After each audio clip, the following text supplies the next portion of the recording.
আসসালামু আলাইকুম প্রিয় শিক্ষার্থীরা, তোমরা সবাই কেমন আছো? আশা করি তোমরা সবাই ভালো আছো এবং নিরাপদে আছো। Mujib Zarina foundation school and কলেজের অনলাইন ক্লাসে তোমাদের স্বাগত। আমি মোহাম্মদ আসাদুল ইসলাম, প্রভাষক অর্থনীতি। তোমাদের অর্থনীতি প্রথম পত্রের দ্বিতীয় অধ্যায় আমি আজকে আলোচনা করব। ইতিপূর্বে আমি তোমাদের দুইটা ভিডিও আপলোড দিয়েছিলাম এবং জুম অ্যাপে ক্লাস নিয়েছিলাম। সেটা MT1 পরীক্ষার উপরে ছিল। তোমাদের সামনে MT2 পরীক্ষা হবে। সেখানে তোমাদের সিলেবাস থাকবে প্রথম পত্রের দ্বিতীয় অধ্যায় এবং দ্বিতীয় পত্রের দ্বিতীয় অধ্যায়। আজকে আমি তোমাদের প্রথম পত্রের প্রথম অধ্যায়ের উপরে দ্বিতীয় অধ্যায়ের উপরে আলোচনা করব। প্রথম পত্রের দ্বিতীয় অধ্যায় হচ্ছে ভোক্তা এবং উৎপাদকের আচরণ। ভোক্তা এবং উৎপাদকের আচরণ হচ্ছে দ্বিতীয় অধ্যায়, যেটা তোমাদের MT2 এর জন্য পড়তে হবে। আমি তোমাদের এই ভিডিও ক্লাস নিয়ে ক্লাসগুলো শেষ করব এবং তোমরা ইতিমধ্যে নোটিশে দেখেছো যে আমি যে দুইটা ক্লাস নেব, এই দুইটা ক্লাসের প্রশ্নোত্তর পর্ব হবে তৃতীয় নম্বর ক্লাসে। সেক্ষেত্রে আমি আজকে তোমাদের আলোচনা করে দিব। তোমরা বাসায় অবশ্যই বিষয়টা ভালোভাবে পড়বা এবং কোনো সমস্যা থাকলে সেটা আইডেন্টিফাই করবা এবং পরবর্তীতে আমাকে অবশ্যই জুম অ্যাপ ক্লাসে জানাবা। আমি চেষ্টা করব তোমাদের সেই সকল সমস্যাগুলো সমাধান করার। আমি প্রথম যে পয়েন্ট আলোচনা করব সেটা হচ্ছে উপযোগ। আমি প্রথম যে পয়েন্ট আলোচনা করব সেটা হচ্ছে উপযোগ। আমরা আজকে জানবো যে উপযোগ কাকে বলে। উপযোগ সম্পর্কে যে ধারণা সেটা আমি তোমাদের দেওয়ার চেষ্টা করব। উপযোগ হচ্ছে অভাব পূরণের ক্ষমতা। উপযোগ এমন একটা বিষয় যেটা মানুষের অভাবকে পূরণ করতে পারে, মানুষের চাহিদা বা মানুষের প্রয়োজনকে মেটাতে পারে। অর্থাৎ কোনো দ্রব্যের মধ্যে এমন একটা বৈশিষ্ট্য উপযোগ যেটার মাধ্যমে মানুষ তার যে চাহিদা বা প্রয়োজন সেটা মেটাতে পারে বা অভাবকে মেটাতে পারে।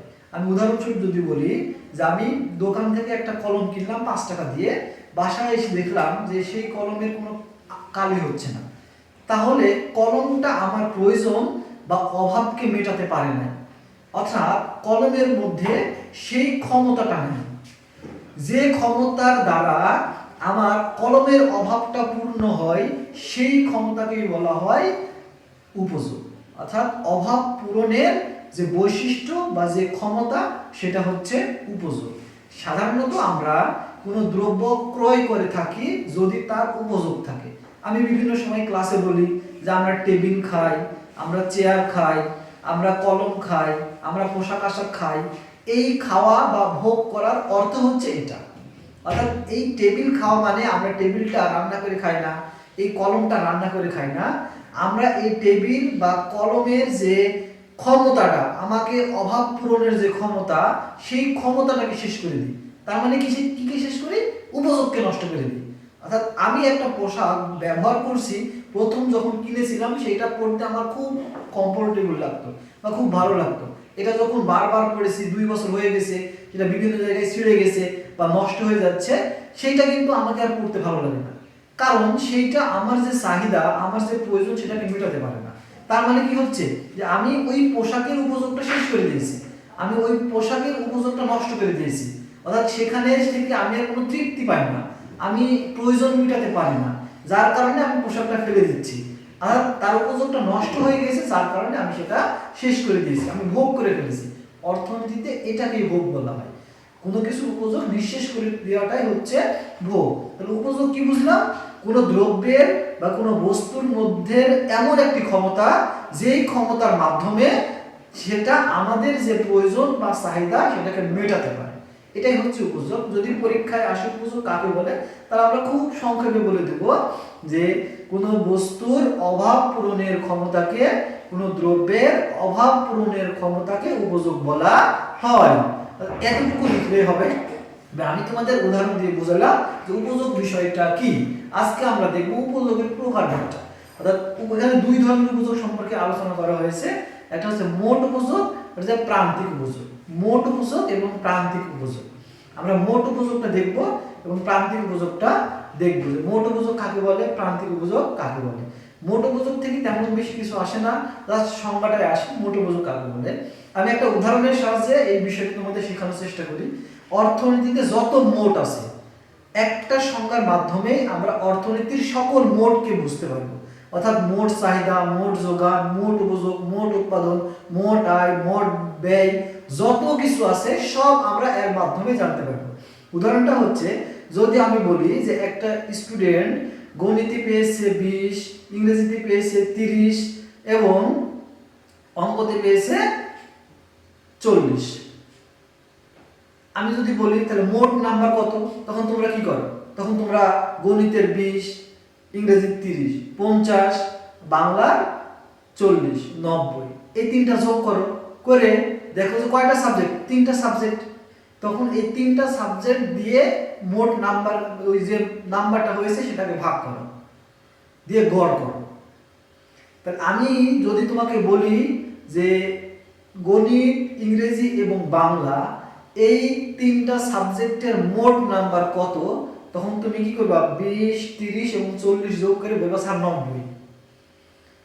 আমি যদি বলি এখন উল্টো ভাবে, মোট নম্বর কাকে বলে, মোট নম্বর কাকে বলে, তখন তুমি বলবা যে স্যার বাংলা, ইংরেজি এবং গণিতের নম্বর যোগ করলে যে নম্বর পাওয়া যায় তাকে মোট নম্বর বলা হয়। অর্থাৎ আমরা খুব সহজেই বুঝতে পারলাম আমাদের যে কয়টা বিষয় দেওয়া থাকবে সেই কয়টা বিষয় যোগ করলে যে নম্বর পাওয়া যাবে তাকে মোট নম্বর বলা হবে। তাহলে 90 হচ্ছে মোট নম্বর। ঠিক অর্থনীতির ক্ষেত্রে আমি যদি চাহিদার ক্ষেত্রে বলি, যোগানের ক্ষেত্রে বলি, যদি উপযোগের ক্ষেত্রে বলি, বিষয়টা এমনই। আমি যদি বলি এখানে 6টা 7টা দ্রব্য দেওয়া আছে, আমি 7টা, মনে করো যে 7টা আপেল খেয়েছি, এই 7টা আপেলের উপযোগটা দেওয়া আছে, 7টা আপেলের উপযোগটা দেওয়া আছে। আমি 1 নাম্বার আপেল থেকে খেয়েছি মনে করো 5, 2 নাম্বার থেকে পেয়েছি কত? 6, 5 আর 6 কত হয়েছে? 11। এখানে বলা আছে যে আমি যদি 6টা আপেল খাই তাহলে মোট 30, অর্থাৎ 5টা আপেল খেলেও আমি কত? মোট 30 উপযোগ পাবো। অর্থাৎ আমি 1 নাম্বার থেকে যতটুকু পেয়েছি, 2 number, 3 number, 4 number, 5 number, 6 number সবগুলো যোগ করে আমি দেখছি যে 7টা আপেল খাওয়ার পরে আমি উপযোগ পেয়েছি 29। অর্থাৎ সবগুলো আপেল থেকে যে উপযোগ পাওয়া যায় বা যে তৃপ্তি পাওয়া যায়, এই তৃপ্তিগুলো যোগ করলে যে উপযোগ হবে তাকে মোট উপযোগ বলা হবে। অর্থাৎ আমি কতটুকু ভোগ করলাম, এই ভোগের যে পরিমাণ, এইখান থেকে যতটুকু উপযোগ পাওয়া যায় প্রত্যেকটা থেকে, সেটা হবে মোট উপযোগ। অর্থাৎ আমি যদি একটা আপেল খেয়ে 10 উপযোগ পাই, দ্বিতীয় আপেল খেয়ে যদি 8 উপযোগ পাই এবং তৃতীয় আপেল খেয়ে যদি 6 উপযোগ পাই, আমি যদি তোমাকে বলি মোট উপযোগ কত হলো, তখন 10, 8 আর 6 যোগ করবা, করে বলবো 24।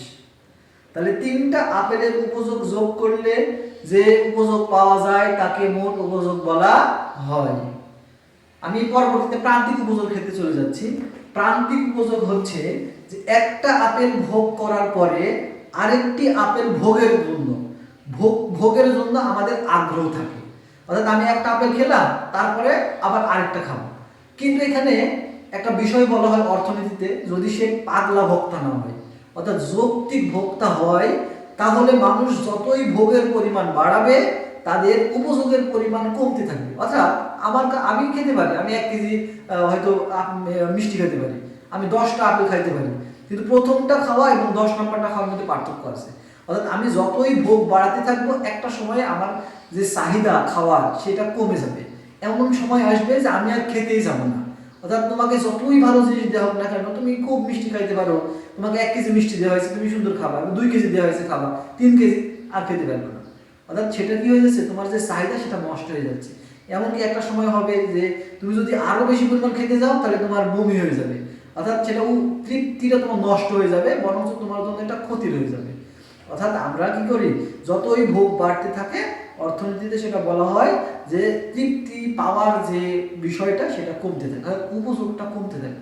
এবং আমরা একটা ভোগ করার পর আরেকটা ভোগ করলে যে উপযোগটা পাবো সেইটাকে বলা হবে প্রান্তিক উপযোগ।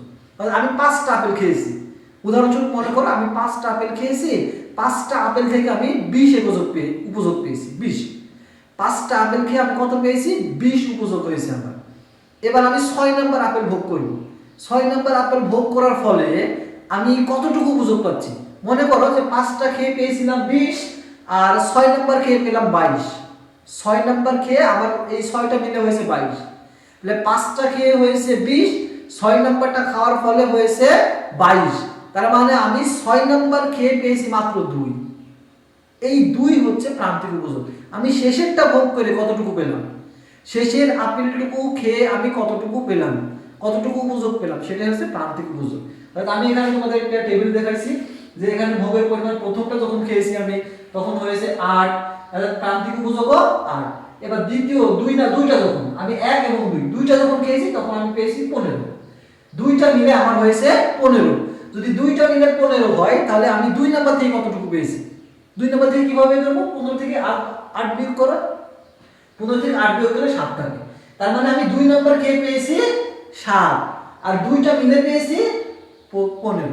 এখানে 15 হচ্ছে 1 এবং 2টা মিলে, আর এই 7 হয়েছে শুধু 2 নাম্বার থেকে। ঠিক অনুরূপভাবে আমি যদি বলি যে 3টা আপেল যখন খেয়েছি তখন পেয়েছি আমি 21, অর্থাৎ 3টার যোগফল 21। 3টার যোগফল কি 21। তাহলে আমি শুধু 3 নাম্বার থেকে কতটুকু পেলাম? এবার তুমি 7 কত থেকে 15 থেকে 21 থেকে 15 বিয়োগ করো। বিয়োগ করলে কত থাকে? 6। এই 6 হচ্ছে তৃতীয়টার কি উপযোগ। এই 6 হচ্ছে প্রান্তিক উপযোগ। ঠিক অনুরূপভাবে যখন আমি 4টা খেয়েছি তখন পেয়েছি 26। 4টা খাওয়ার ফলে আমি পেয়েছি কত? 26। এই 26 হচ্ছে 4টা মিলে, কিন্তু চতুর্থটা থেকে আমি কতটুকু পেয়েছি? এবার 26 থেকে 21 বিয়োগ করো, থাকে 5। এই 5 হচ্ছে প্রান্তিক উপযোগ।